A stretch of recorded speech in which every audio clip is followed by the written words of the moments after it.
अभी कुछ लोग पीएससी के जो सिलेक्शन हुए उसमें सवाल उठाए हैं। भारतीय जनता पार्टी शासन काल में चाहे देश में हो चाहे राज्य में बहुत सारे जो छात्र छात्राएं हैं उनका सिलेक्शन राजनीतिक परिवारों से, ब्यूरोक्रेट से भी उसके शासनकाल में हुए हैं। भारतीय जनता पार्टी अभी आरोप लगा रही है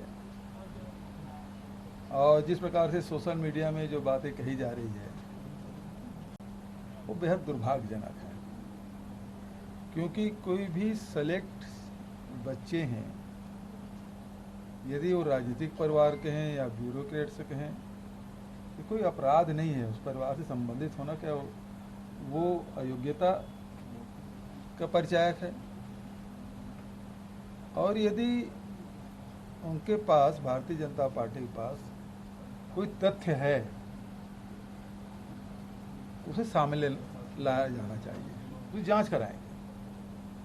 यदि कहीं गलती है, सिलेक्शन में कहीं गड़बड़ी है, तो जरूर उसकी जांच कराएंगे। लेकिन ऐसा करके प्रदेश का माहौल खराब नहीं करना चाहिए। मेरे पास भारतीय जनता पार्टी शासनकाल के केंद्र हो, राज्य हो, वो सेलेक्ट हुए बच्चों के भी नाम हैं। लेकिन यदि उजागर करूंगा तो उनका भी मन खराब होगा। लेकिन यदि आपके पास तथ्य है तो निश्चित रूप से सामने लाया जाना चाहिए। दूसरी बात, भारतीय जनता पार्टी, उसके नेताओं के बच्चे विधानसभा में, लोकसभा में टिकट दिया जाता है, तब बोलते हैं कि योग्यता के आधार पर दिया गया। और अब जब यदि किसी अधिकारी के या किसी नेता के परिवार के सदस्य सेलेक्ट हो रहे हैं तो उस पर उंगली उठाई जा रही है। तो ये भारतीय जनता पार्टी का दोहरा चरित्र है और ये मैं इसे उचित नहीं मानता। क्यों माहौल खराब कर रहे हैं? इसके पहले क्या नेताओं, ब्यूरोक्रेट्स के बच्चे सेलेक्ट नहीं हुए? अभी मेरे बगल में बैठे हैं शुक्ला जी, खड़े हैं, इनके बच्चे भी आईएएस में सेलेक्ट हुई। हम सबको खुशी हुई। ये तो राजनीतिक में है, वो अपने योग्यता में गई है। ऐसे बहुत सारे लोग हैं। लेकिन आपके पास तथ्य है, यदि चयन में कोई गड़बड़ी है जरूर दीजिए, उस शिकायत की हम जांच कराएंगे। लेकिन अनावश्यक माहौल खराब मत करिए, इससे नौजवानों में गलत संदेश जाता है। एक राजनीतिक दल के लोग हैं आप, आपकी जिम्मेदारी है। लेकिन केवल आरोप लगा देने से, व्हाट्सएप यूनिवर्सिटी में दुष्प्रचार करने से आपका कद बड़ा होने वाला नहीं है। लेकिन हाँ, इससे वो जो चयनित जो छात्र छात्राएं हैं उसके मन में इसका बुरा प्रभाव जरूर पड़ता है। डबल इंजन की सरकार, ये तो संघीय व्यवस्था है केंद्र और राज्य की। लेकिन मनमोहन सिंह 10 साल रहे प्रधानमंत्री, कभी उन्होंने डबल इंजन शब्द का प्रयोग नहीं किया। ये डबल इंजन की सरकार के प्रयोग इसी शासनकाल में मोदी जी, शाह जी, नड्डा जी ये सब करते रहे। नड्डा जी कर्नाटक में धमकी तक दे डाले। उसी प्रकार से हिमाचल में उन्होंने धमकी दी थी कि इससे केंद्र से जो पैसा मिल रहा है वो बंद हो जाएगा। ये तो आपके अधिनायकवादी प्रवृत्ति है जिसमें ऐसे शब्दों का प्रयोग कर रहे हैं। कृपया करके इस प्रकार के शब्दों का प्रयोग ना करें। और हिमाचल और कर्नाटक की जनता ने इसे नकार भी दिया। डबल इंजन की सरकार, आपको पैसा नहीं मिलेगा, मोदी जी की कृपा नहीं होगी, क्या हमारे अधिकार को छीन लेंगे? और डबल इंजन की सरकार, जिसमें पिछली सरकार में वो जीएसटी के मामले में इन्होंने सहमति दे दी कि 5 साल तक की क्षतिपूर्ति की जाएगी। अब 5 साल बाद मिलना बंद हो गया। छत्तीसगढ़ को हर साल 5-6 हजार करोड़ का नुकसान हो रहा है। इसकी भरपाई कौन करेगा? तो हमारे साथ तो अन्याय ही हो रहा है। हम उत्पादक राज्य हैं, सीमेंट है, स्टील है, इसका उत्पादन करते हैं, एल्युमिनियम है, इसका उत्पादन करते हैं। तो हमारी ये गलती है जिसकी सज़ा मिल रही है हमको। तो इस प्रकार से बातें नहीं होनी चाहिए। ये जो डबल इंजन की जो सरकार कर रहे हैं वो बिल्कुल गलत है और जनता ने इसे नकार दिया। कांग्रेस पार्टी हमेशा ईमानदारी पूर्वक सभी वर्गों के उत्थान और विकास, प्रदेश और देश की सेवा करती रही है, लेकिन इस प्रकार के धमकी भरे शब्दों का प्रयोग नहीं करते। अब आप लोगों की तरफ से कोई सवाल? सुप्रीम कोर्ट से सर फटकार पड़ी ईडी को। ये तो आप सब देख ही रहे हैं कि किसी को जैसे वो होता है ना, ट्रैफिक पुलिस खड़ी रहती है चालान बुक लेके, अब जो भी आए उसे पकड़े, चालान काटे और अंदर कर दिए, या फिर उसको बोलते कोर्ट में जाओ पटाओ। ये इसी प्रकार से ईडी वाले हैं, वो जेब में रखे रहते हैं, जिसके मन में आए उसको नोटिस दिए, लिखे आपके नाम से नोटिस, वहीं खड़े खड़े। और अधिकारी कर्मचारी आप भी शासकीय सेवक हैं भाई, यहाँ भी जो काम कर रहे हैं विभिन्न विभागों, वो भी शासकीय सेवक हैं। उनके साथ दुर्व्यवहार कर रहे हैं, मारपीट कर रहे हैं, खाना नहीं दे रहे हैं, सोने नहीं दे रहे हैं, ये 3rd डिग्री जो टार्चर कर रहे हैं वो तो गलत है, और उसके कारण से सभी विभागों के कार्य प्रभावित हो रहे हैं। तो भारतीय जनता पार्टी जो मूल उद्देश्य है उसकी पूर्ति ईडी कर रही है कि यहाँ सरकार अच्छी काम कर रही है। आप लोग भी समाज के बीच में तो 24 घंटे रहते हैं। समाज के कौन से वर्ग है जो हमसे, हमारी सरकार से नाराज है? चाहे किसान हो, मजदूर हो, आदिवासी हो, महिला हो, अनुसूचित जाति के लोग हो, व्यापारी हो, उद्योगपति, ऐसा कौन सा वर्ग है जो सरकार से नाराज है? सरकार से सभी खुश हैं। इन 4-4.5 सालों में कोरोना होने के बावजूद भी कभी उनको 1 मिनट के लिए नहीं लगा कि सरकार हमारे साथ खड़ी नहीं हुई है। हर वर्ग को लगता है कि सरकार हमारी सरकार है और हमारे लिए काम कर रही है। ऐसे में अब भारतीय जनता पार्टी का जो एजेंडा है कि सरकार को काम करने मत दो, सरकार को बदनाम करो, तो इस प्रकार के जो रवैया अपनाया है, आखिर सुप्रीम कोर्ट गए, सुप्रीम कोर्ट ने जो फटकार लगाई है ईडी को, वो तो निरंकुश हो गए हैं।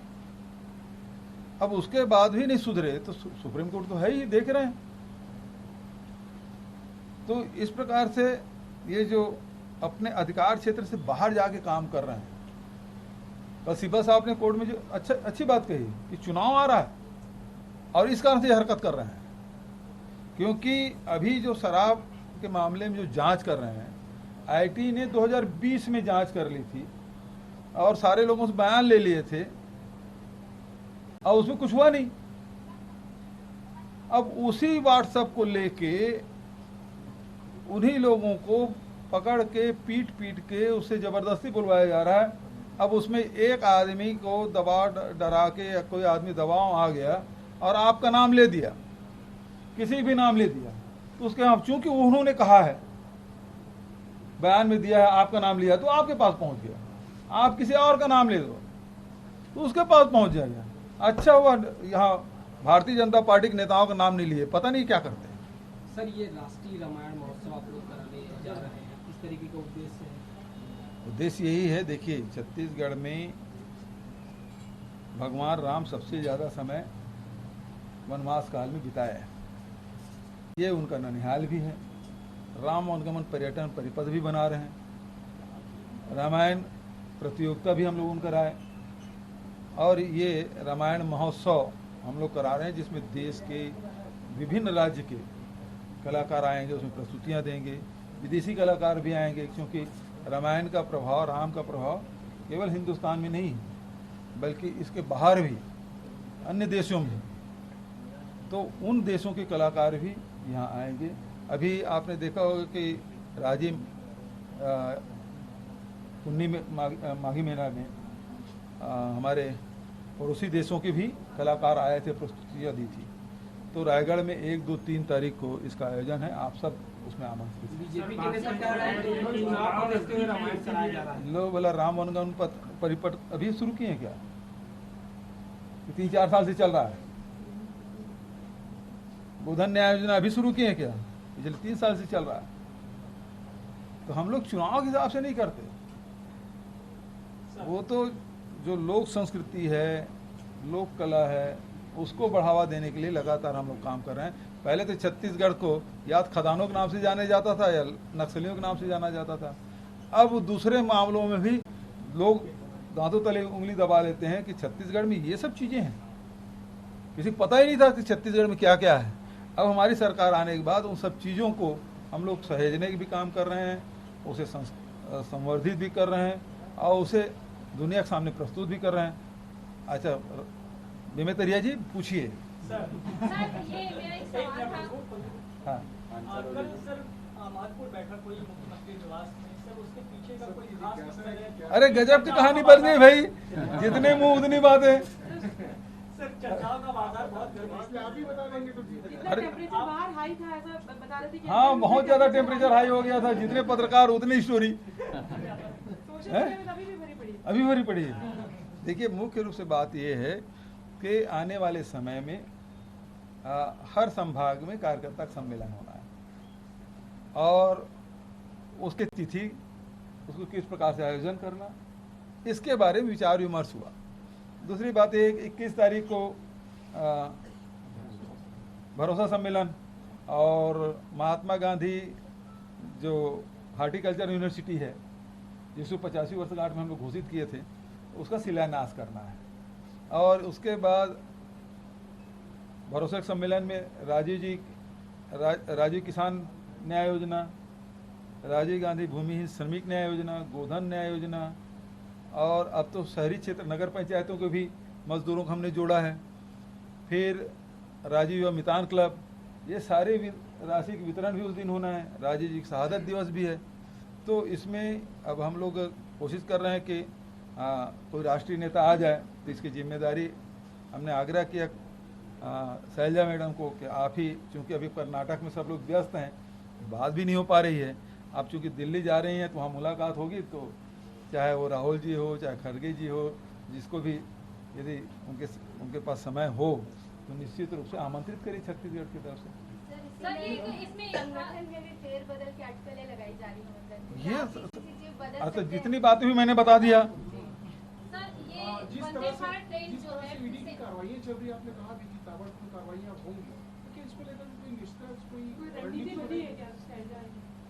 नहीं, इस मामले में कोई रणनीति नहीं बनी है। इसमें मामले में ये है कि समय समय पे जो अब हम लोग प्रेस के माध्यम से बात कर रहे हैं, पब्लिक में भी बात कर रहे हैं, तो उसको हमको लगातार उसको जवाब देते जाना है। अब रमन सिंह जी जवाब नहीं दे, शुक्ला जी प्रेस कॉन्फ्रेंस किए, बोले अब जागे। अरे अब जागे तब जागे, लेकिन सवाल तो एक मुद्दा तो वही है, उसका जवाब दो ना। जवाब दे नहीं रहे हैं, दाएं बाएं कर रहे हैं। रमन सिंह जी कार्यकाल में 15 साल के कार्यकाल में तो ऐसा कोई दिन नहीं है, कोई महीना नहीं है जिसमें घोटाला ना हुआ। तो वो तो उसके जाने के बाद भी घोटाले निकलेंगे। जितना फाइल झड़ाओगे उतना सब धूल झड़ाओगे, उतना सब ये भ्रष्टाचार के मामले उजागर होंगे। एक चीज देखने को मिल रहा है, बीजेपी जो है जहाँ जहाँ जा रही है वहाँ माहौल खराब हो रहा है। अभी हमने देखा था गौठान गई, वहाँ भी विवाद की स्थिति बनी, बीरनपुर भी हमने देखा, और इसके बाद लगातार ये अभियान भी चल रहा है। तो क्या मानते हैं सर, अब बीजेपी की शियोई जो है हिंसक के रूप में सामने आ रही है? देखिए ये मिलिटेंट बनाना चाहते हैं और हिंसा करना चाहते हैं। इसे बहुत आसान है। मान लो आप 2 भाई हैं, दोनों को झगड़ा करा दूंगा तो एक तो मेरा समर्थक हो ही गया ना, तो 50% तो मेरा हो गया। ये थ्योरी में ये चल रहा है पूरे देश में। वो जहाँ मतलब उड़ीसा में कहो, छत्तीसगढ़ में कहो, कर्नाटक में कहो, वही हिजाब कांड लाए थे कर्नाटक में, तो वो लगातार एक कोशिश ये लोग यही कर रहे हैं कि जहाँ जाओ हिंसा फैलाओ। तो इसके अलावा इनको आता भी, मैं शुरू से बोल रहा हूँ ना, धर्मांतरण और सांप्रदायिकता, इसके अलावा इनको कुछ आता ही नहीं और यही कराएंगे। तो अब जनता देख भी रही, समझ भी रही कि ये तो केवल यही काम करते हैं, इसके अलावा कुछ करते ही नहीं।